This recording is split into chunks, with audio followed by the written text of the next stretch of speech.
November 19th, 1942. Field Marshal Paulus stares at the intelligence reports. 3 Soviet armies have appeared from nowhere. His hand trembles as he reaches for the phone to Berlin. The Wehrmacht had been grinding toward Stalingrad for months. Victory seemed certain. Hitler's generals had assured him the Red Army was finished, broken, bleeding, incapable of serious resistance. They were catastrophically wrong. In conference rooms across the Eastern Front, German commanders were about to discover that Stalin had been playing a deadly game of deception. And when they realized what was coming, their reactions would reveal the first cracks in the Nazi war machine. This is the story of those frantic hours, when hubris met reality, when the hunters became the hunted. The morning of November 18th began like any other at Army Group B headquarters. General Maximilian von Weichs sipped his coffee while reviewing the latest reports from Stalingrad. 6th Army controlled 90% of the city. Just a few more pushes, his staff officers assured him, and the last Soviet defenders would be crushed. The Russians are finished, Colonel Wilhelm Adam had written in his diary just days earlier. They're throwing factory workers and teenagers at us now. Desperation, nothing more. The German High Command had reason for confidence.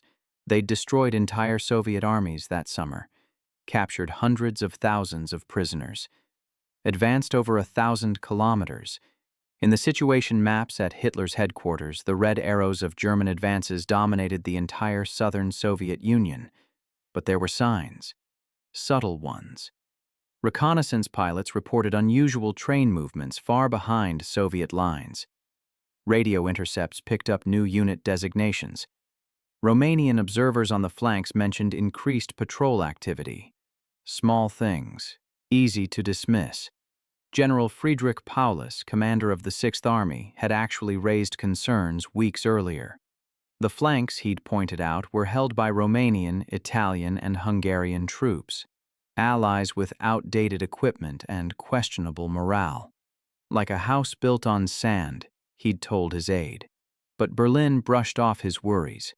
The Soviets, they insisted, had no reserves left. Franz Halder, chief of the General Staff, had been forced to resign in September for arguing too forcefully about the exposed flanks. His replacement, Kurt Seitzler, was more willing to tell Hitler what he wanted to hear. The Führer's maps showed inevitable victory.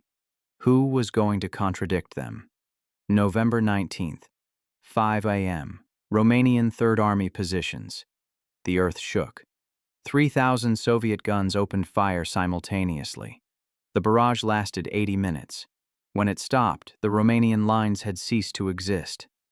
Through the smoke and snow came the sound that would haunt German nightmares, the roar of T-34 engines, hundreds of them. At 6th Army headquarters, the phone rang at 6:45 a.m. Paulus listened to the panicked Romanian liaison officer, his face drained of color. He grabbed his intelligence chief, Major Gerhard Franz. How many Soviet divisions did we identify on this sector? 3, perhaps 4, Herr General. They're reporting at least 15. With tanks. Franz's mouth opened. No words came. Within hours, similar reports flooded in from the entire front. This wasn't a local attack. This was Operation Uranus, Stalin's massive counteroffensive. 2 Soviet fronts, 66 divisions, nearly 1 million men. They'd been gathering in secret for months while German intelligence saw nothing. General von Weichs immediately called Field Marshal von Manstein. "It's not possible," Manstein said. Then, after a long pause, "My God, the flanks."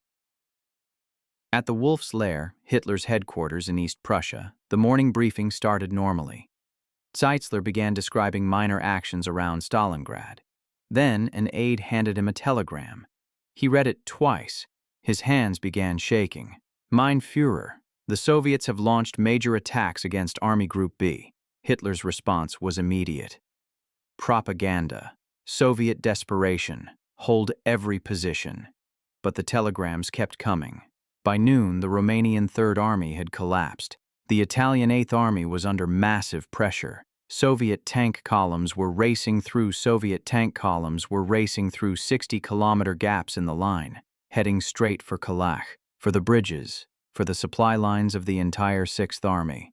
General Wagner, the Army's quartermaster general, burst into the conference room. If they reach Kalach, 300,000 men will be cut off. The room fell silent. Someone dropped a coffee cup. It shattered on the floor. Nobody moved to clean it up. November 20th, the second hammer fell. South of Stalingrad, the Soviet 57th and 51st Armies smashed into the Romanian 4th Army. Another complete collapse. Two massive pincers were now racing toward each other, seeking to meet behind Stalingrad, to trap the entire 6th Army. At 6th Army headquarters, chaos. Staff officers shouted over each other. Maps were constantly updated with red markers showing Soviet penetrations, each update worse than the last. Paulus stood in the center, unnaturally calm. His operations officer, Colonel Gerhard Meyer, approached him. "Herr General, we must withdraw immediately, while there's still time." Paulus stared at the map. "Berlin has ordered us to hold. Berlin doesn't understand the situation. Then we make them understand." Paulus drafted his message personally. His words were carefully chosen but urgent. 6th Army faces encirclement. Request immediate permission to withdraw to the Don River. Every hour of delay costs German blood. At Army Group B, Weichs supported Paulus completely.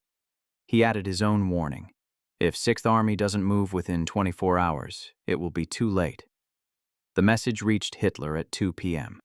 Witnesses describe his reaction. First, silence. Then his face turned red, purple. He slammed his fist on the table.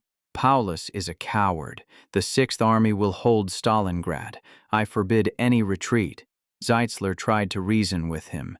"Mein Führer, the mathematics are simple. If we don't—" "Silence! Where is Göring? Get me Göring!" Hermann Göring, head of the Luftwaffe, arrived within the hour. Hitler demanded to know if the Air Force could supply Stalingrad by air if encircled. Göring, eager to please, boasted, "The Luftwaffe can deliver 600 tons daily. The 6th Army will not starve." General Wolfgang von Richthofen, commanding the 4th Air Fleet, was in the room. His face went white. He knew the truth. On the best day with perfect weather, they might manage 300 tons. The 6th Army needed 750 tons minimum. He started to speak. Göring shot him a look that could freeze blood. Richthofen stayed silent. Hitler turned to his generals. "You see, the Luftwaffe will supply Stalingrad. The 6th Army stays. They will be a fortress. The Soviets will break against them like waves against rock." Field Marshal Wilhelm Keitel, Hitler's chief military advisor, nodded enthusiastically. "Brilliant, mein Führer. The Soviets will exhaust themselves." But General Alfred Jodl, usually loyal, couldn't stay quiet. "Mein Führer, with respect, this is not Demyansk. This is 300,000 men. In winter." The logistics, Hitler's voice dropped to a whisper, more terrifying than his screams. "Are you questioning my orders, Jodl?" "No, mein Führer." November 23rd, 4 p.m., Sovietsky Village. The lead elements of the Soviet 26th Tank Corps met the 4th Tank Corps. The pincers had closed. The 6th Army was surrounded. At 6th Army headquarters, the radio operator turned to Paulus. "Sir, we've lost contact with Army Group Command. All landlines are cut." Major Wilhelm Rosbach, intelligence officer, laid out the situation. "We're trapped in a pocket, 60 by 40 kilometers, 300,000 men. We have supplies for 6 days, maybe 8 if we cut rations." Paulus picked up his phone to call each of his corps commanders. Lieutenant General Walter von Seidlitz-Kurzbach was blunt. "We attack west immediately. Break out while we still have fuel and ammunition. Every day we wait, more men will die." But General Walter Heitz disagreed. "The Führer has ordered us to hold. Manstein is coming. We must trust in German arms." The argument raged for hours. Then a radio message from Hitler himself. The Sixth Army will hold positions despite temporary encirclement. I shall do everything to supply you and relieve you in time. The Volga position must be held at all costs. Seydlitz threw his cap on the table. Temporary. Does he think the Soviets will simply go away? Schmidt, Paulus's chief of staff and a devoted Nazi, snapped back. The Führer's word is final. That night, General von Richthofen flew into the pocket for a final meeting with Paulus. His message was brutal in its honesty. The Luftwaffe cannot supply you. I've done the calculations. It's physically impossible. You must break out now, tonight, or the Sixth Army dies here. Paulus looked 10 years older than a week ago. My hands are tied, Richthofen. The Führer has spoken. Then may God help you, because Hitler won't. December arrived with temperatures of -30. The promised airlift delivered barely 100 tons per day. Men began dying of starvation and frostbite. In Berlin, the truth could no longer be hidden. Field Marshal von Manstein, Germany's most brilliant commander, was given Army Group Dawn and ordered to relieve Stalingrad. He studied the situation and immediately requested permission for Sixth Army to break out toward his relief force. Hitler refused. General Hermann Hoth, leading the relief attempt, got within 40 kilometers of the pocket. His message to Paulus was desperate. Attack toward us now. This is your only chance. Paulus radioed Hitler for permission. The response: hold your positions. Manstein will reach you. But Manstein couldn't. The Soviets had launched new offensives. The entire German southern front was collapsing. On December 23rd, Manstein sent his final message to Paulus. I can no longer help you. May God be with you. In the pocket, Colonel Herbert Sell of the 389th Infantry Division wrote in his diary, "We were sacrificed for a madman's pride. Everyone knows it. No one says it." By January, men were eating wallpaper paste, leather, sawdust bread.